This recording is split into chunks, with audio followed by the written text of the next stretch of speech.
Welcome to the WordPress Photography Podcast, the podcast for photographers who want to learn how to get the most out of WordPress to grow their photography business. You don't need to be a geek to understand WordPress. Settle back and listen as we show you how.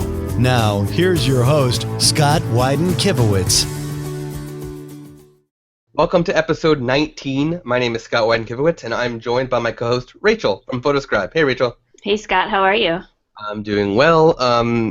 You are not on video today, so anybody who's watching the video, yes, Rachel is calling in audio only because she's actually away and she's working while on vacation. Yes, at the beach, which is awesome.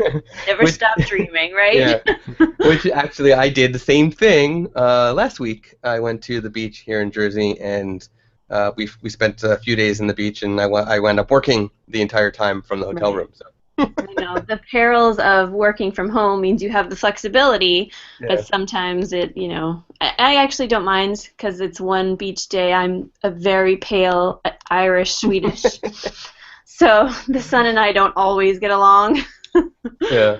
But I'm excited to be here and to talk to our guest this week. Yeah, so today we have A.D. Wheeler, who is from New York. He's a New York-based travel photographer specializing in landscape and a style that he likes to call abandonscape, which we'll let him talk about.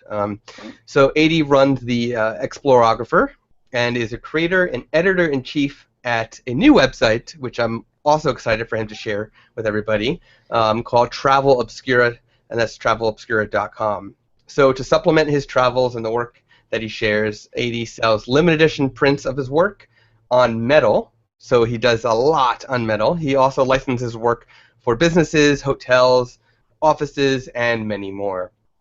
In July 2014, A.D. was invited to be a master and mentor at the Arcanum, and he's been mentoring an active community ever since. In fact, I was teaching at the Arcanum for about a year, and when I decided to leave, a lot of my students wound up going over to A.D.'s cohort, which is what the classes are basically called at the Arcanum. So I've known A.D. now for over a year, and we've shot together a few times, and he is awesome, and I'm very excited to share A.D. with the Imagely community and the WordPress photography podcast community, and see what he has to share with everybody. So, welcome, A.D.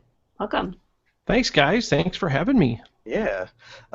So before we get into what's going on with you and to talk about Travel Obscura, and of course to talk about what abandonscape is, let's dive into a little bit of WordPress photography-related news. We got three pieces. The first one is that and this has been out for a while now, but I've got a new speaking engagement, so I want to make sure I get them all out there on the table in the podcast. If you are in the Toronto, Canada area, I will be speaking at Canada Photo Convention in October. It's October 4th through 6th, and I'll be speaking on image SEO. Very excited about that one. I will also be speaking at, and this is a new one that I just got booked for, Out of New York Photography Conference. That's October 14th through 16th, and that's going to be on WordPress for photographers. Perfect topic. Awesome. So Out of New York is the first conference of this series in New York. Chris Smith, who runs Out of Chicago Photography Conference, is doing his first one not in Chicago. You could say it's outside of Chicago. So there's a fun pun. So that's going to be a fun one, and we'll have links to those in the show notes. Rachel has another bit of news she wants to share. Yes, WordCamp Boston is July 23rd and 24th at Boston University, and you can find out more at the WordCamp Boston website, which I think is just wordcampboston.org. But you can always Google it. It's a great time. There is a contributor day again, so if you're interested in coming and learning more and then contributing to core, the core wordpress.org, you don't have to be a developer. You can be a designer. You can be a photographer. You can come and just learn. So it really is a good time. I have been in the planning committee for a couple years. I wasn't able to do it this year, but I will be there as a volunteer. So I will be there the entire time just hanging out. It's a good group of people. Great. And I was there last year, and that was a lot of fun. Yeah, it's a good group. So, AD, tell us, what is abandonscape? Well, it's a made-up thing. Well, uh, I'm going to actually be at the Out of New York thing too. Nice. I'm not speaking, I don't believe. I'm not sure yet. We're still, but yeah. So hopefully we'll get to hang out again and Yes. do some more shooting. So, anyways, yeah, Abandonscapes is kind of just. So I started out in shooting kind of landscape sort of stuff, and I live in a really small area, a small town, and kind of just couldn't find anything. Everything I was shooting, I had already seen before and seen other folks do and do amazingly well. And so I was just trying to find something different to do. So there's a lot of abandoned things here in upstate New York, a lot of them. And so I just started, I guess the 14-year-old in me started, exploring a little bit and looking for something different. And a friend of mine who got me into this, an amazing artist, Walter Arnold. I haven't been able to get him in the group of people. He works way too much. But if you guys check out artofabandonment.com, my buddy Walter is the man responsible for getting a DSLR in my hands. And when I first got my camera, he said, let's go shooting. And I said, well, all right, I got all these waterfalls. And he's like, no, let's shoot something weird. Let's find something crazy to shoot. And we went like on a 4-day excursion back in 2008, and I just fell in love with it. And it was just shooting old abandoned buildings, old historic sites that have been kind of left for dead or nature had reclaimed, that sort of thing. And then I started writing about it. It just became natural to write about the adventure. We ran into some trouble at some of the places, and just the fun things that happened, and in the history on some of the places was amazing.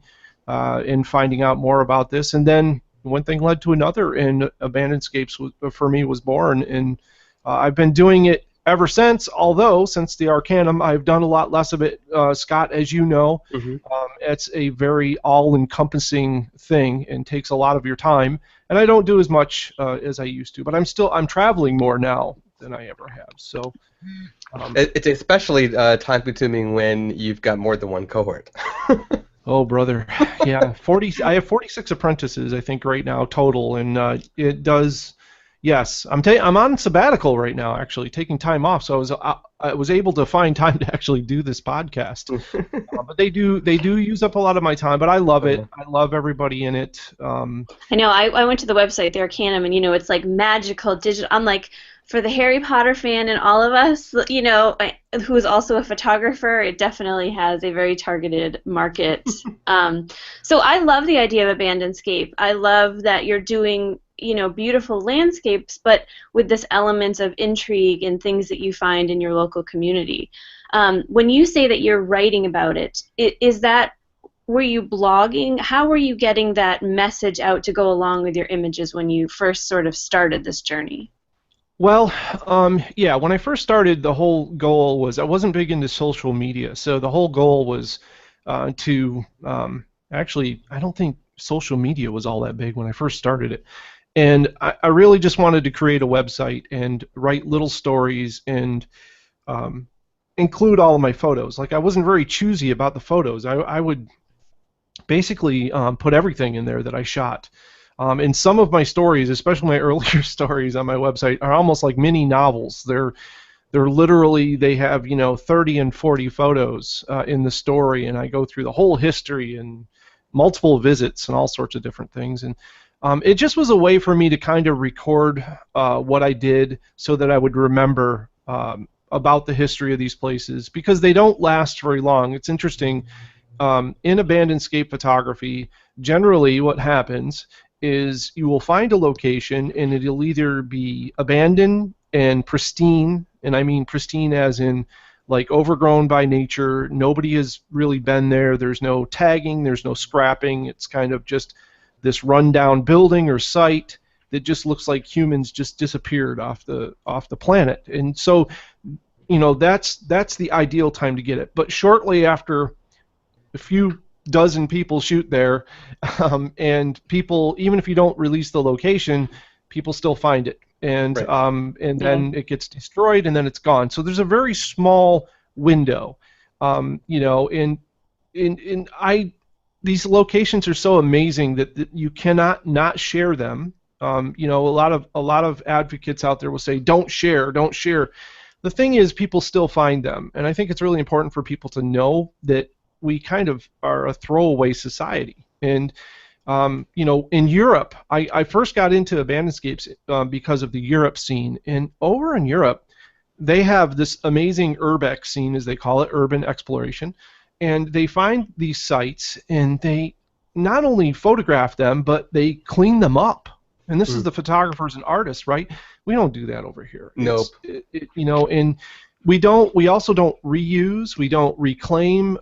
We just, you know, tear the stuff down after a while and put up a cinder block building or something. It's so, you know, I recently went to Chicago, and you can see that on the Travel Obscura site. I did an architecture piece, an art about Chicago, because I just love the fact that they kept the old buildings, and they've worked really hard to restore and take away some of the modernization of those old buildings to bring them back to what they originally were. Now they, you know, the amenities are modern and whatnot, but they've restored like the beauty in the buildings and taken out, you know, additions and things like that, and brought the buildings back to what they were originally. And I really appreciated that while I was in Chicago. I'd never been, so this was my first visit this year, so it was pretty awesome. I do think you know, I wanted to address the reclaim, and because I think that is becoming an element in more of the portrait and wedding photography.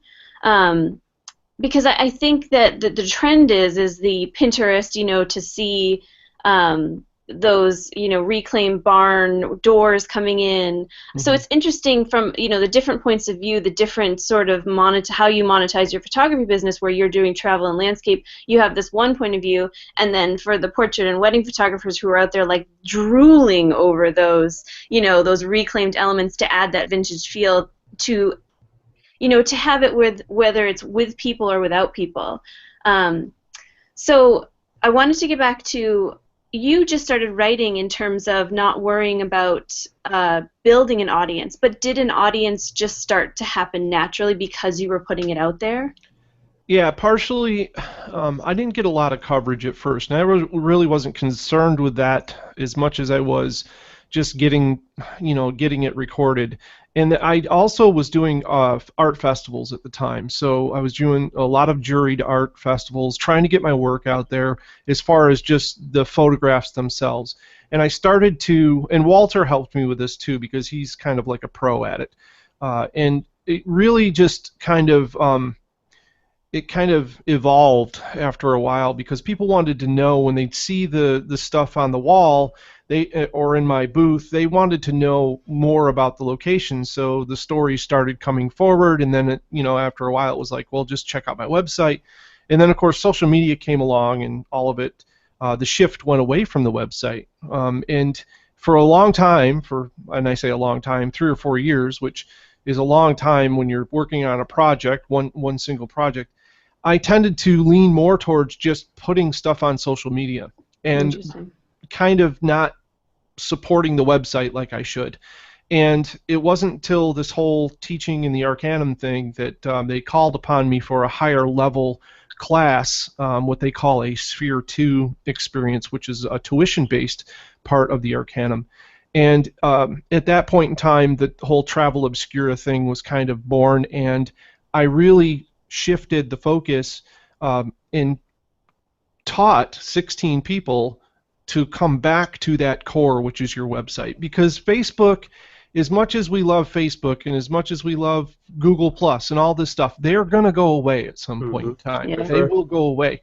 But the websites will still be there. And so building that core and having your own thing is really important to me. And so I've shifted that now, and we're back. It's a big paradigm. Now we're back to everything happens at the website first. Nothing happens, social media or any place else until after it happens at the website. And I think that also kind of goes hand in hand with the fact that you can have a website, but it could be on a platform that you've got no control over, that could go away at any point in time. So that brings it back to WordPress, because Facebook could go away, Google Plus can go away, Twitter could go away, and then website platform ABC could go away. But if you're on WordPress, it's not going anywhere because it's software that you have control over. Right. So, right.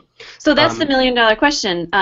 When you started, did you start on WordPress? Because we can really get technical about it, and I think that's what our listeners like to hear is not only your business side of it, but how did you translate that business to WordPress? So when you first started sort of writing those novellas, let's call them, were you on WordPress, or did you switch to it later in your journey? It was a pretty quick switch. I started with HTML and really just, coded everything by hand in Notepad. I mean, wow. those were the days. And then I started, learning about PHP scripts, and I was running my own server at the time, and I couldn't afford to pay for a server, and was just basically running it off my cable connect out of my house, and then. It was kind of just one of those natural progression things. As the shows started going better and I started selling, I started putting that money back into how can I get away from spending a lot of time at the console in programming, excuse me, and how could I really spend more time shooting and writing and doing the creative part of it. And so along came WordPress, where you have a team of dedicated developers always watching out for you that work for you for basically for free. And I pay for development here and there when I need it, but I do a lot of it myself. And I just think that kind of support is amazing, the community, and to be able to do that. That's why I really like, we were talking about the OBS Open Broadcast Studio thing earlier. I love that open source and people helping each other out and making an amazing product. I mean, unbelievable, and sharing it. Just can't beat it. And I recommend everybody, there's Drupal, there's Joomla, there's all these other platforms out there, but I still come back to WordPress, and all of my students use WordPress now, and they were resistant at first. I think a lot of people are intimidated, but we've got, like in the Sphere, we also have a WordPress 101 video course and a WordPress 102 video course that get people kind of going on that, and we have weekly hangouts talking about the intricacies and this and that. And here we are 8 months later, and I have 16 WordPress pros now. I mean, these guys are teaching other people. So it's one of those things. It looks intimidating at first, but I tell anybody, if you can write an email, you can handle WordPress. You really can. Yeah, the biggest hurdle that I see most people get faced with is the user interface is really not simplified enough. But there's education to get around it. There's plugins that can walk you through the process. Right. It's getting easier and easier. So let's talk about Travel Obscura. What is it? Why'd you build it? How'd you build it? And all that kind of fun stuff. Well, like I said, the Arcanum came to me for a Sphere 2, and because I'm Urbex or Abandonscape based photographer, it's very hard to teach that because there's a liability issue that goes along with properties and photographing. Sometimes, when I first started it, there was a whole lot of just walk on, if the door was open, so to speak, we went and shot it, and so I mean, we were, I guess I wasn't young, but I could say I was young and stupid at the time. But I do things differently now. We handle it as a historical aspect, and I contact owners, and the network has grown, which is cool. But when I had to develop something for a Sphere 2 project, I couldn't come up with anything other than the fact that what I had done is progressed from A.D. Wheeler photography, which is what I started out as. And I displayed everything. It wasn't just abandonscapes. It took me a long time to realize what I really wanted to bring to the public. So I did all these things like macro and portrait and weddings and model photography and everything. I mean, it's photography. We're all photographers. You like to take pictures of everything. That's what we do. Right. But you need to be focused for the public, I think, and kind of define yourself. So progressions led here and there, and the Arcanum asked me to define myself, and I sat down and looked in the mirror and went, okay, it's time. I've got to peel away all the other stuff. I can still have fun and do that stuff, but what am I going to put out there? And I did the Explorographer. That was my first kind of part of it. And what I wanted to do for the Sphere 2 thing was to teach other photographers how to focus, how to, you know, you can be a wedding photographer and a travel photographer. Just don't put them on the same website, folks. Yeah. Separate them so people know. And if you want to be the best, I would really suggest you focus on one or the other. But you know, I've seen people do both and do amazing work. But you do want to have them separate on the website so that they're focused. And so the whole idea for Travel Obscura was it started out with just the name of this cohort, and I was going to teach people to do travel blogs. Like, how do you do a travel blog, and how do you put your photos to words and all this kind of stuff. And then along in the middle of it, I had this wild, crazy idea to start a magazine, a resource magazine for travel photographers. And what could I do with the WordPress core and offer, a better experience or more of an experience on WordPress that you could actually take with you, or you could plan a trip, or you could do all sorts of different things with this website. So we're still building, but I've got these 15 amazing writers, photographers working and collaborating on this site, sharing every location that they shoot at.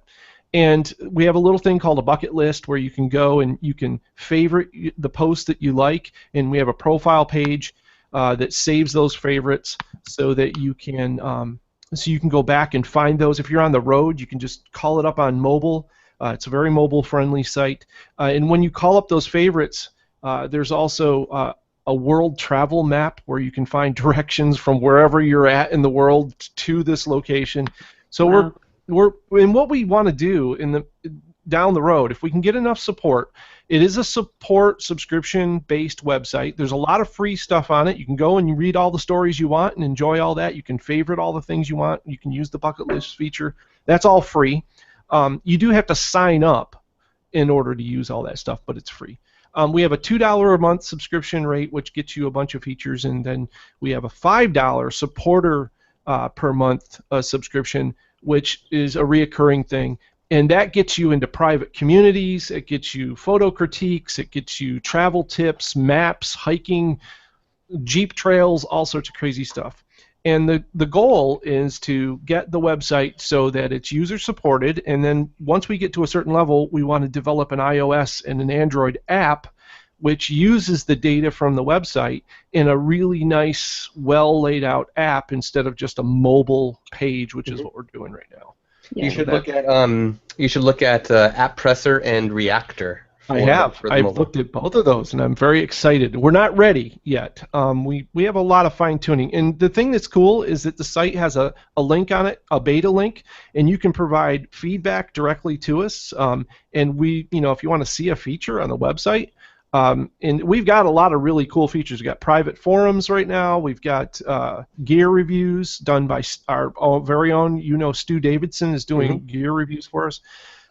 So it's pretty amazing, and I'm so happy that everybody is getting something cool out of this. I mean, that's the thing. It's this collaboration, which is what makes it work. I'm just the guy who put all the junk together and pulled it into one spot, but everybody collaborates. So is it majority of it your apprentices that are running the show, or are you still doing a lot there besides from just maintaining the site and stuff like that?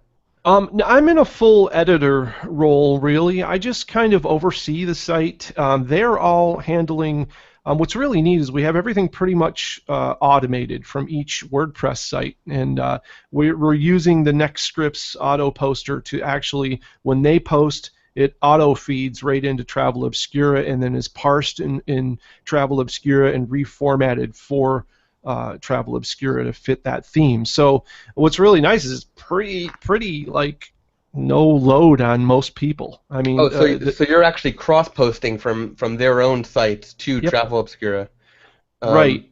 Are you giving the appropriate canonical for SEO purposes, so there's no duplicate content issues? Yeah. Okay. And so the other thing too is that we're also they're also adding content to that. So what's really nice is that there's bonus content at Travel Obscura that you don't get on their website. So like if we include maps or hiking trails and things like that, or restaurant tips or anything that has to do with the traveling to that location, it's locked content, and that's what we're going to talk about there, the recommended plugin thing that we're using. It allows us to lock certain parts of the content. So until you're a subscriber, you get this neat little box that says, "Hey, you should unlock this. It's worth it. Check it out." So let's talk about that. We can rearrange the order of the show. So let's talk about your recommended plugin, because it does relate to this. Typically we go into a topic, in a general WordPress topic that photographers might be interested in, and then we would go into a guest recommended plugin. So the plugin that you recommend for photographers to check out, now the one you're going to recommend is specific to anybody who's going to have a membership-based site like Travel Obscura or something else. Right. And before we talk about that, where would a photographer, any kind, any genre, where would they use this in their business? To me, I see the possibilities in if you're forming a group of local affiliates, or if you're forming an education site. What do you recommend, to bring it back to WordPress can do it, but why would you do it as a photographer or a group of photographers? So you mean use this plugin? Well, use the whole. I love what you're building here, where you've talked a lot about the editors and the writers and the content, but the whole development part, which I know we're going to get into with the plugin. But what was your thinking? Are you building this community, because it is so niche and I love it? But how would a photographer who wanted to create a community like this of their own, how would they use this idea for themselves? Well, I think the way that we're using it for is it's one of those pay it forward sort of things, I think, as a travel photographer. I'm always looking for new locations, and I think if you can bring groups of people together that like to do the same sort of thing, there's strength in those numbers. So the whole idea for me, actually, just by doing this, was to lend my network strength to my wonderful students who all deserve to have an audience for sure, and are doing really well with their SEO, and I've trained them on all of this sort of stuff, and the social networking and how to properly share and all of that. So we go through all of that, but I think that having this one centralized location, it brings the team together, and it helps us work as kind of in force. And it will just grow our library of places. I've already got a whole list of things bucketed on the website of places I want to visit, that my apprentices, and I think that was probably part of that little thing that went off in my head, is I've been out to California to visit my apprentices. I've been down to New York City, hung out with Scott and his apprentices, and then went to Philly and Washington, D.C., and then Chicago here just recently. And it was all hanging out with, and I say students, they're just fellow photographers. I'm learning as much from them as they learn from me, really. And so it's that mutual beneficial thing, I think, that kind of brought all this together. And I just thought that, wow, if we're all working on this together, kind of a tour de force of travel photographers. Yeah. And that's just going to bring even more folks into the fray, and they're going to enjoy sharing their locations, and we're going to enjoy checking those out for ourselves too. So I love it. I do think that the idea of Travel Obscura could be used in other photography genres. For example, Wedding Obscura, where it's best locations for the bridal party photos and stuff like that, or engagement locations and stuff like that. I don't know if a membership-based plugin or site could be used in just a general photography business. Right. I haven't found a reason why, but in any photographers doing education, it could be really useful. So what's the membership plugin that you recommend that you're using that you think other photographers that are looking to do something similar should consider? Yeah, so I went around and I looked at a bunch of different subscription-based, and I tried a bunch of. I actually bought a couple, and they didn't function completely the way that I wanted. I wanted social logins. I wanted, a user list that I could look at, different membership levels, lockable content, all of that kind of stuff that kind of in a complete package. And the base price of the plugin, I think, is $49, and it's called Ultimate Membership Pro. And I purchased it through Code Canyon, which is part of the Envato network. So if you go over to themeforest.net, that's where Envato does all their Code Canyon things over there. And if you do a search for that plugin, and you guys have a link to that too that you can include, it is just a great front end. It's really easy. It uses short codes for lockable content. It's super easy to set up. It migrates your current users. So like all of my authors were already users on WordPress. It migrated those in, and I gave them special levels. So we have levels that this thing we set up with it. The Traveler, the Explorer, the Master Travelers, and they all get different, you can assign them different levels of content. And it also it interweaves itself into your post editor, so that in the post editor you can say, well, I don't want anybody except for this level to be able to see this post, and it literally will not show it on the page unless they're that level. So it's really super easy to use. It took a little bit of getting used to, but they have a really good tutorial video set out there for it, and highly recommend it. It's a great plugin. Nice. So let's move into a different topic. So you've got a couple websites, and mainly you do the abandonscape and landscapes. You're doing some architecture stuff with that now, and let's talk about travel and landscape photographers specifically. What features of a website, what aspects should a travel and landscape photographer include on their website, no matter what? Like, what should they have that is visible for visitors to see on their website? Well, I think it's super important to make sure that that your website represents a launch pad for your social media, for everything. And I think I see a lot of times when I go to websites that social media and social sharing is kind of buried, and I have to hunt for it. And I think that putting it out there right in front of folks when they're viewing the website, we've done a lot of study. If you go to the About page on Travel Obscura and you go down through all the authors, everybody's individual websites are there, and you'll see a lot of their websites look similar.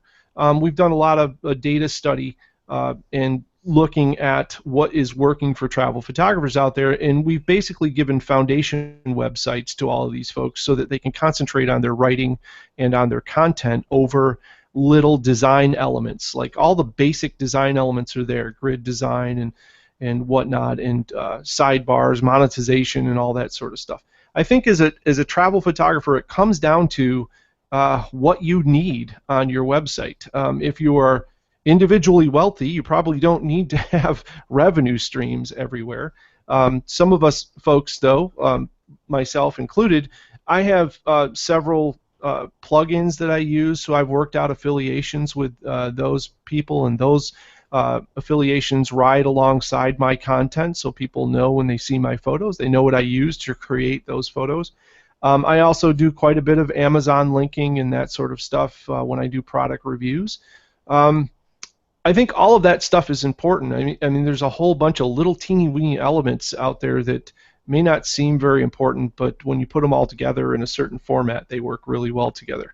I think probably what I see, the biggest problem that I see with a lot of photographers is image size management and slow-loading websites. And no matter how fast your server, if you include 5 photos on your website, and they're all hosted by WordPress, and they're all like full resolution photos, if you think each photo is maybe 8 megabytes, you're talking about a 40 megabyte load for one page. And Yeah, it's a problem that I think is a issue that sites like SmugMug and PhotoShelter and Zenfolio sort of paved way for photographers to think that they can just upload the largest images to Right. their own website, and it's something that we're trying to educate photographers about Yep. all the time, and it's an issue. There are plugins that can automatically shrink them, but photographers don't always realize that they need to install that if they're making this mistake over and over again.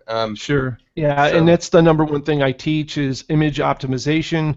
And you know what's really cool is in the latest version of WordPress, when you send something over to the media library, you can actually call that item up in the media library and click an edit button, and then there's a little crop thing over there. And if say you upload something, I found this was pretty amazing. You can try this as an experiment. Size your image to 1920 long edge, so make sure that the longest edge of your image is 1920 pixels. Upload it to your media library, and then go into the media library and rescale it by 1 pixel.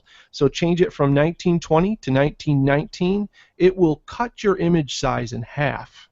Mm-hmm. Yeah, it's because WordPress by default includes compression. I think it's brings it down to 60 or 70 of the when you go out of Photoshop or whatever, and you can compress.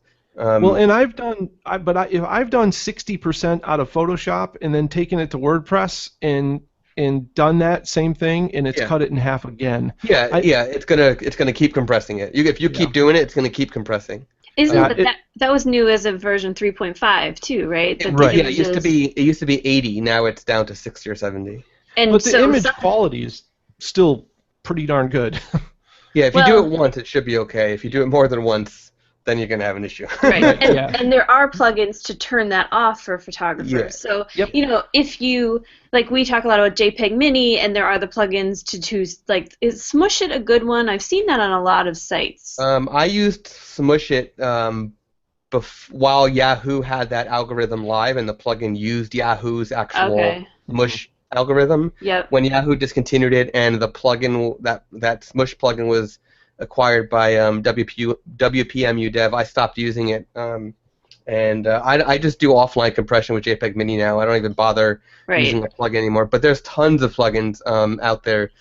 There's a really good article that I wrote that was fairly controversial and got some good traction about doing offline optimization instead of online, and I'll link to that in the show notes so everybody can read it. Well, I think the conversation there is that, what we were talking about is, like, how making sure you have beautiful images and making sure that they're not huge images, and how and the WordPress is constantly changing, because for businesses that aren't photographers, they don't necessarily have the knowledge of how to do the compression, so WordPress is trying to do it for them. So as photographers, because your images are your number one thing, you really need to know where to upload, how to compress, and the options that are out there. Because what if you do online compression and then WordPress changes again? There's always these things that you can't. I mean, we tout that WordPress, you own your content, and you do, but you still need to understand at least the basics of this image stuff. Yeah. The one plugin that I would recommend photographers who keep making this mistake, and even though they might realize it and they keep making the mistake, check out Insanity. It's basically a plugin that will automatically shrink your pixels. If you upload at 3,000 pixels on the long edge, it'll automatically resize it to whatever size you set the plugin for. Nice. Automatically. You don't have to think about it. So you can upload full size as much as you want, and it won't make a difference because it'll shrink it before it even touches your website. Wow, that's interesting. And there's no compression loss. That's what I worry about, Right. Well, there is compression loss only because WordPress by default has that. Now, if you are worried about the compression that WordPress does, then I would say install the plugin that'll disable that feature. Right. And on the other side of that too, all of my apprentices right now are serving their images from SmugMug. So we're actually not even. The server load is not even coming from our media libraries. So we're not sending. We're serving right directly from SmugMug. And why did you guys choose to do that instead of uploading it? Was it because of image sizes? Well, partially, and then partially because of the way we have it set up. If you do whenever you go to a website, the number one thing that people love to do is click on a photo. I mean, that's it, right? That's what we do on the internet. Is we see a photo, we click on it. So on all of our websites, when you click on the photo, it takes you to buy and purchase options right at SmugMug. And we also code SmugMug so that it looks just like the website, so they don't feel like they're being transported away from the website too when they do that. So why not sell your images on your WordPress website instead of setting someone self-fulfilled? Yeah. Just simply because this is a foundation building exercise for these students, so I'm not ready to teach them how to mat and print and do all that kind of stuff. Actually, what's really funny is that even though the Arcanum is based around photography, this part of it, we're really teaching more about the web side of it and getting them a good foundation start. So you don't need to teach about matting and printing, because self-fulfill, even though it's technically self-fulfill, you can still send it to a print lab. There's a lot more wrapped into that with licensing and all sorts of things too, though, that I'm not encompassing all of that in this particular course. This is more about the writing and showing them how to embed images and that sort of thing. Right. But it also, the other thing is too, is that I'm right now I'm running an optimized WordPress server from Bluehost, and so in order to keep because the amount of stories that we have pouring in pretty much from these 16 people, I think right now Travel Obscura has like 121 entries on it right now, places so far. And that's that site, and then we have 16 other websites besides my own. So the server load's pretty heavy to put, without CDNing or doing any of that stuff, which I can't foot the cost on everybody's websites for that. Right. Without providing another server to handle the image load. So you're having all of your servers in-house for this as well. Is that true? For most of it, yeah. There's a couple of folks that are serving, like we have a gentleman who's in the UK and another one who's in Osaka, Japan, and they're both the self-serving because they because of their location. But for the most part, most of the students. Basically, part of the course was that they would get web space and all that sort of stuff.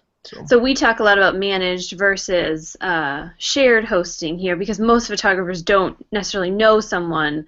Do you have a recommendation on what you recommend for people that don't have space on your servers? Well, I mean, I've used Bluehost for quite a while and have had great luck with them. There's a technical side of it that you're going to have to learn, learning cPanel and learning the backside of a server. But the WordPress optimized Bluehost setup is like, they've made it pretty push button. I mean, a WordPress installation's one button, and you've got WordPress, and you just follow the prompts and you're good to go.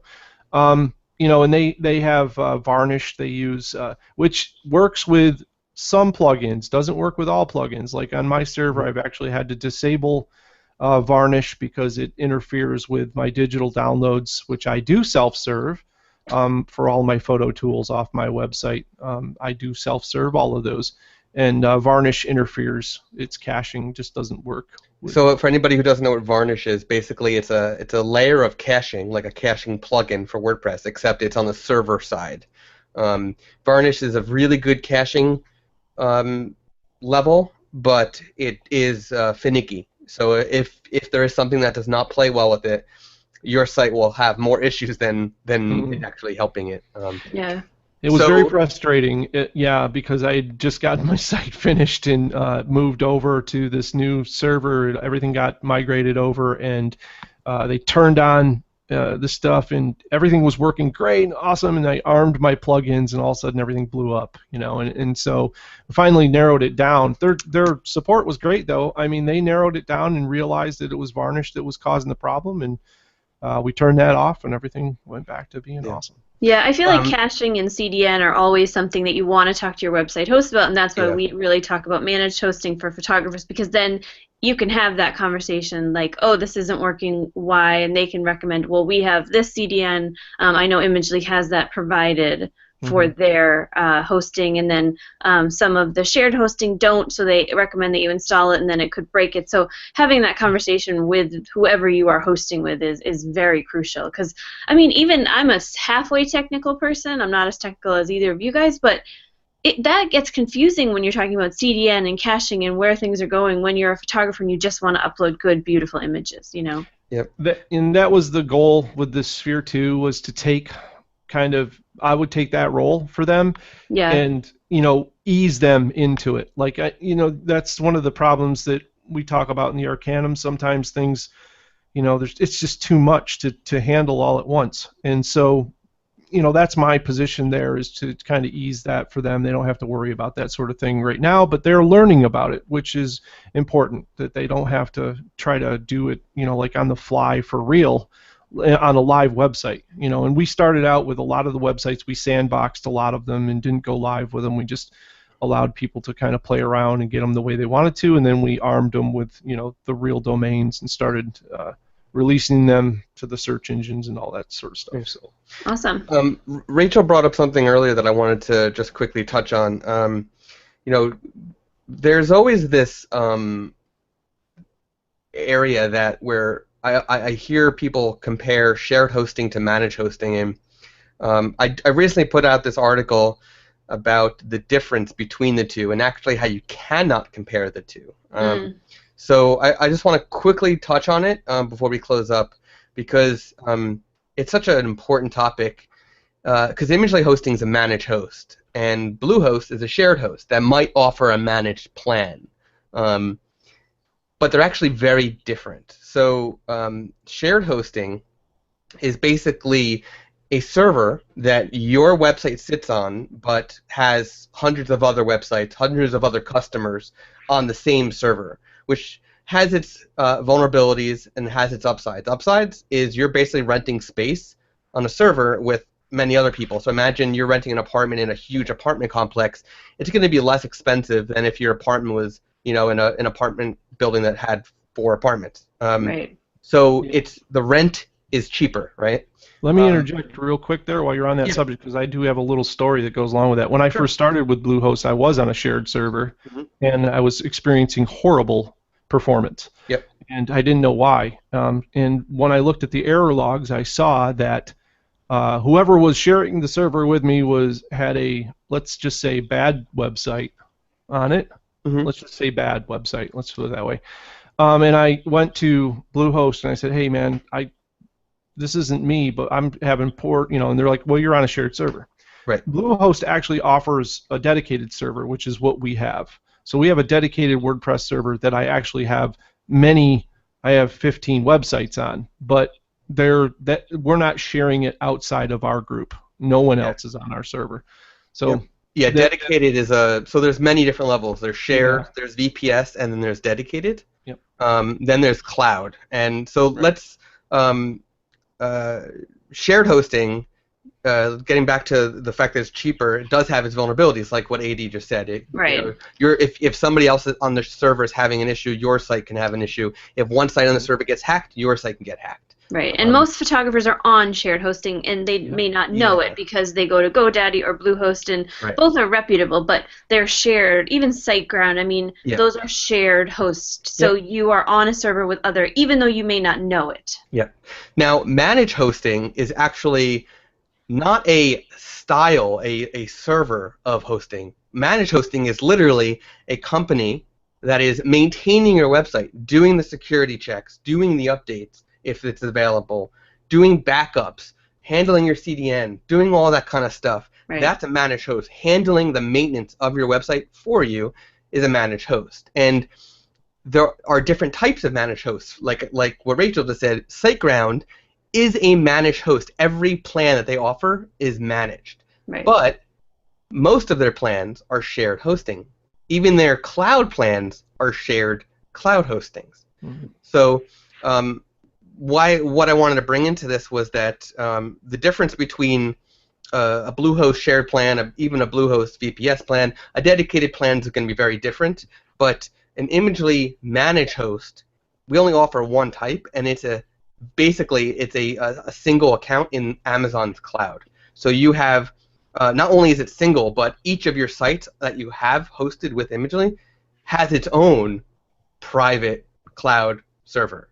So they're very different. So whenever you hear somebody compare shared to managed, keep in mind you cannot compare them. They're very different. Yeah. So I'll link to a big article about this as well that I think everybody should read. And actually, I did it as an audio as well, so you can, if you don't want to read it, you can listen to it. Basically, I go on a nice rant about the difference between the two, and it's been going over well in the photo community. So I'm thankful. Well, it's obviously something that's close to your heart, Scott, but it's also the conversation here, and it's great that we had the conversation start because AD has his own server, but. Yeah. When you sign up, the conversation should be about who can you, as a photographer taking pictures, talk to about these things. Like, we're here for education, we're here to try and help you, but ultimately when your site goes down, you have to fix it, especially if you're on some of these plans. So like with a shared hosting, regardless of the server or the cloud or that, you need to call them and say, my site is down. And the answer may be, there's nothing we can do for you. And then what do you do, right? But whereas when you are on a managed hosting or where you are with someone that you trust who's doing your server, there's a conversation that can happen. And sometimes that conversation is worth more than sort of all the money in the world, because your website is your business, it's your storefront, it's what people see as clients, and it's what brings in the revenue, really, if you really think about it. So there's a lot of levels to that. Yeah, a really good example of that is that if you were on a shared hosting plan, unmanaged, and you had an issue with a WordPress plugin and you didn't know what it was, and you went to the hosting company and you said, hey, my website's got this issue, I don't know what it is, they might say, well, it looks like it's this plugin, so you're going to have to go to them. Here's a link to their support form or whatever, right? So that's pretty much what you'll get. They might help you diagnose it and then just send you on the way, whereas a managed host, no matter the managed host that you're with, whether it's Imagely or SiteGround or someone else, GoDaddy has a managed plan too, it doesn't make a difference. One of the beauties about a managed host is that they're not only going to find the problem, but they're going to help you to fix the problem, even if it's not their own product. So for example, they might say, the problem is this plugin, XYZ. I'm going to introduce a patch to fix it, but here's what I recommend you to submit to them so they resolve it in the future. Right, and that's part of the community of WordPress, and then bringing the community of photography into the community of WordPress. I mean, I think they're very similar in structure. They're both very strong communities centered around a passion for something. It's just how does the photography community communicate to the WordPress community, and it helps to have someone in between who understands both. But we should mention there are other managed hostings. WP Engine is a big one. So just to bring it back to the point about, you can do as much work as you want, but being able to have a conversation and feel like there's someone to support you is a huge relief. I mean, it's a huge, For sure.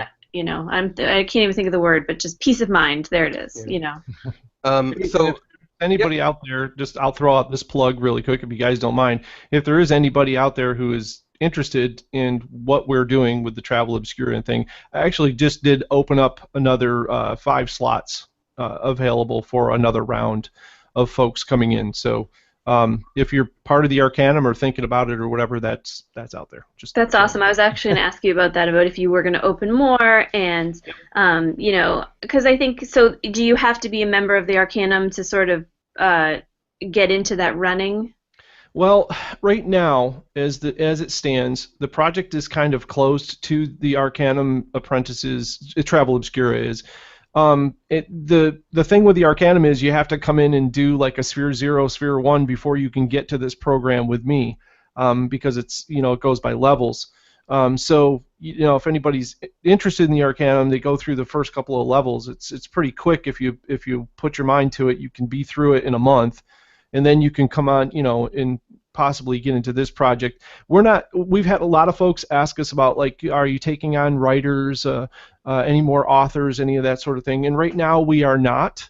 The biggest thing we need right now are supporters to help us kind of shape the site and get it so that it's working perfectly for everybody, and then we'll start considering that.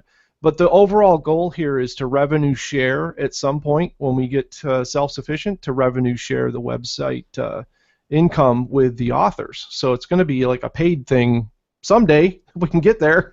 Great. But, you know, well, that's awesome. So we've talked about, I think, a lot in this episode. Is there anything else you want to add, Scott? No, I was actually going to ask AD the same thing. I mean, we're going to link to TheExplorographer and Travel Obscura in the show notes. But AD, is there anything else you want to add? Any final thoughts, or any other places that you want people to look for you? No. You can start at the website. That's the best place. Awesome. Great. Well, thank you, AD, for joining us today. Thank you, Rachel, for being an awesome co-host, like always. Thank you, Scott. And one more plug. This is episode 19, so our next episode 20 is our Q&A. So we really want you to ask questions. I promise there are no stupid questions. If you have a question about WordPress and you're a photographer, there are probably 7, 10, 100 other photographers out there that have that same question. So please submit those questions, and Scott and I will talk them through on the podcast number 20. Yes, and you can submit those questions at imagely.com/podcast/Q. And you can find the show notes from today's episode at imagely.com/podcast/19. 19. Yes. So until next time. Thank you. All right. Have a good one. Bye. You've been listening to the WordPress Photography Podcast. To listen to other episodes and to subscribe to the podcast via iTunes, Stitcher, Google Play, and more, please visit imagely.com/podcast.